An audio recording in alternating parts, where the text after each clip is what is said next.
Un rassemblement politique, quelques jours après l'attentat du marché de Noël de Magdebourg.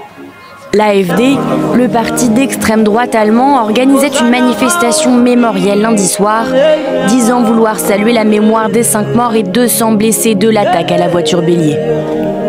Sur le lieu exact du drame, les cadres du parti se sont succédés pour prendre la parole avec leur rhétorique habituelle. Chers amis, nous sommes réunis ici, un jour avant la nuit de Noël, pour nous souvenir des victimes d'un acte de folie. Un acte qui dépasse l'imagination de tous ceux qui sont présents, un acte commis par un islamiste plein de haine pour ce qui constitue la cohésion humaine. La piste de l'islamisme a pourtant été écartée par les forces de police, puisque l'attaquant du marché de Noël qui a été arrêté avait exprimé des opinions anti-islam. Mais ses origines saoudiennes et son statut de réfugié ont été pointés du doigt par le parti d'extrême droite. Dans la foule, les sympathisants de l'AfD expriment des opinions ouvertement xénophobes. Je suis ici pour marquer une fin, dire que cela ne peut plus durer.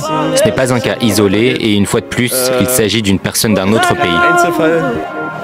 L'attaque de Magdebourg a relancé le débat sur la sécurité et l'immigration dans le pays, alors que des législatives anticipées auront lieu en Allemagne en février prochain. Mais cette récupération politique de la part de l'extrême droite a choqué les personnes venues se recueillir pour honorer la mémoire des victimes. À quelques mètres d'ici, l'AfD est le seul parti politique à avoir organisé un rassemblement aujourd'hui, pour raconter sa propre version des faits en quelque sorte. Mais aujourd'hui, ce n'est pas le jour de la politique, c'est le jour du peuple. Dans les sondages, le parti d'extrême droite est crédité d'environ 20% des intentions de vote, derrière les conservateurs, mais devant le parti de centre-gauche de l'actuel chancelier Olaf Scholz.